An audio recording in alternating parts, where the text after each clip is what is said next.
Near the center of the brain, we find a tiny pine cone-shaped gland, which may be one of the most wondrous parts of our physical body. We know that the pineal gland produces serotonin and melatonin, neurotransmitters which regulate waking and sleeping cycles, as well as playing a crucial role in mood. But it may also be true that the pineal produces DMT, or dimethyltryptamine, a neurotransmitter which creates a natural psychedelic state of consciousness. If so, then this little gland plays not only a crucial role in our psychological well-being, but it may hold the key for unlocking the true potential of humanity.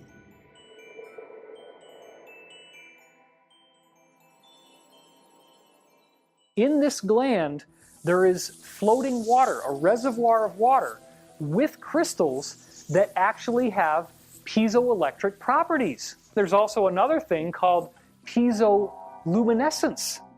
If you have a little lighter and you hit the lighter and then you get that little spark that comes out, that's from a crystal being compressed. And as the crystal is compressed, it releases photons. In your brain, you have these little floating crystals that actually have that quality. And even better than that is there is another characteristic called piezochromism. Piezochromatic crystals are crystals that can release any color of light in the rainbow. Dimethyltryptamine is the main chemical that seems to do this. When DMT is chipped out of a tray that it was synthesized in, you hit it with a screwdriver, bam, you get these big bursts of colored light. Big burst of red, big burst of green, big burst of yellow, big burst of blue.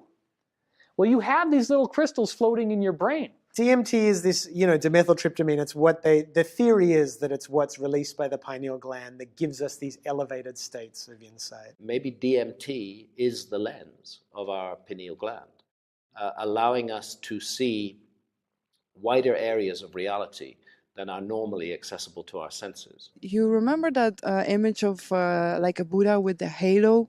There's always a halo around the Buddha's head, or Jesus. People say there's a cross behind him in that halo, but it's the beams of light. It's exactly what you can learn or remember to activate. Many ancient esoteric traditions and mystical schools knew of the potential of the pineal. The ancient Greeks believed it to be our connection to the realms of thought. Buddhists know it as a symbol of spiritual awakening. In Hinduism, the pineal connects with the third eye chakra, the seat of intuition and clairvoyance. Jesus proclaimed that the eye is the lamp of the body, so then if your eye is clear, your whole body will be full of light. If Rene Descartes is right, and the pineal gland is indeed the seat of the human soul, then these traditions are correct in believing that it serves as the connecting link between the physical and spiritual worlds. How did they know about the third eye? Because each chakra connects in to an organ. So what fascinates me is the sixth chakra plugs into the pineal gland. The pineal gland has photoreceptors on it. And yet they knew that thousands of years ago before they ever knew that there were photoreceptors on the pineal. So that to me, it shows you that we know a lot more in the past than we even do now with our technology. The pineal gland is lined on the inside with tissue called pinealocytes. These pinealocytes are similar to the rods and cones in the retina of your eye. That's right, it's the third eye. Your brain has a third eye in the center, and it has retinal tissue. It also has the same wiring as your physical eyes do to the visual cortex in your brain. How did they know that all the way back then? That would imply very advanced technology that would have been required for them to gain such incredible information about the brain. And yet they did. And so think about what that means. If you have little crystals that can vibrate and release all the colors of the rainbow, and people claim when they go out of body or have a near-death experience that they see a silver cord. There is a cord linking their astral body to their physical body.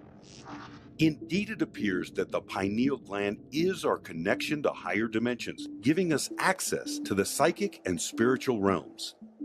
If this is true, then humanity is upon the precipice of a greater awakening as a whole. But this awakening does not come without its challenges and oppositions. It's well known that fluoride interferes with functioning of your endocrine system, the glands. These glands are the gateways to spiritual connection, to energetic layers. And I think what's really going on here is that fluoride shuts the door to spiritual connection. So if you kind of keep the brain locked down, whether it's fluoride in the water, shut down the pineal, aluminum to disrupt the nervous system, these artificial sweeteners, then we're just in a pen. We clearly are not as aware as we could be of our potential and are not living a life that probably is as healing or as generous or as nurturing as we're capable of doing. This is why you get so many people today who are somehow convinced, and mainstream science is teaching this, that you are nothing but a biological skin bag, and that you do not have any existence beyond the physical. You have no consciousness, you have no spirit, no free will, and when you die, you're dead and gone, and that's permanent. That's a very dangerous philosophy. And we are dealing with Alzheimer's, Parkinson's, ADHD, all of these neurological diseases. And so I think there's a concerted effort to dumb down the population so that when they figure these things out, they're paralyzed and don't know what to do, don't know how to respond, or simply can't grasp the concept that it is happening, which is the bigger picture. In the book of Revelation, people that have the mark of the beast on the forehead, that's the closed down pineal gland, the closed down third eye, that prevents them from having access to the cosmic nature of who they are, and that will be transformed. That's a very important part of what's going on here. Spiritual death is transformed into enlightenment, and it will happen in a moment, in the twinkling of an eye. Despite exposure to toxins in our environment and various chemicals in our heavily processed diets, humanity is still awakening. Every day, the light of a new eon shines upon us, bringing with it an unexpected source of enlightenment. What people don't realize is that your consciousness is governed by light, and the pineal gland is the center of consciousness. The brain chemistry works in accordance with this. So when you wake up in the morning and the receptors in the back of your eye pick up light, the moment that happens, your optic nerve sends a signal to the pineal gland, and the pineal gland starts making serotonin. And serotonin is the daytime neurotransmitter. This is all brain chemistry.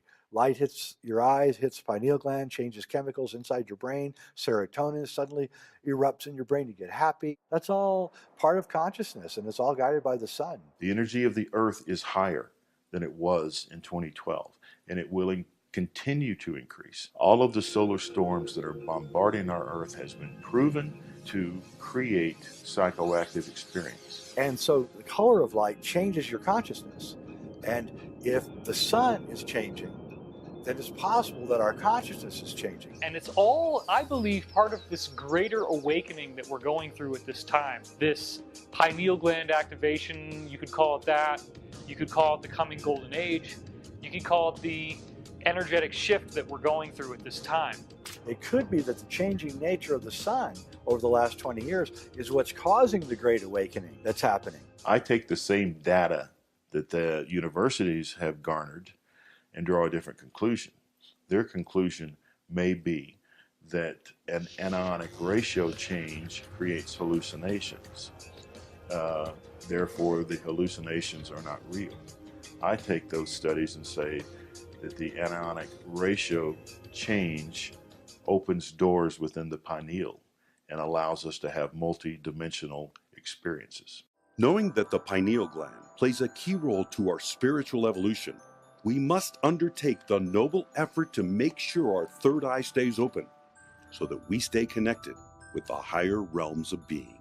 There is a misconception, I think, for many people that the human auric field is automatically managed.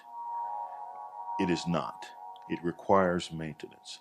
And there are keys and responsibilities to maintaining our auric field. That's why people that are older are like, they lose a bit the joie de vivre. You know, they lose a bit the joy of life. So what you can learn very simply by realizing that all that is in your body and that you can reconnect to it is that you will start to create alpha waves. That's the first step. Then if you've learned how to create these alpha waves, then you can realign all the rest of your head. your pineal gland, your pineal chakra, your pituitary chakra. You can realign everything, and then actually you can open up your third eye. You can reactivate these beams of light. You'll be much more psychic, so telepathic. You'll receive more, you'll be much more sensitive. So in the beginning you get this blast. You're like, whoa, the world is opening up. But after a while, you will just get used to it. It will be normal. So in day-to-day life, yes, it's useful. At the same time, it will become normal.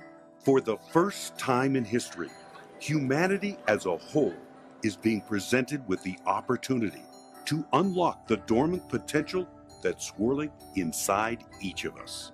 By avoiding toxins, getting sunlight, and undertaking various forms of meditation, one may improve the overall performance of this tiny little gland and bear witness to the greatest secrets of the universe.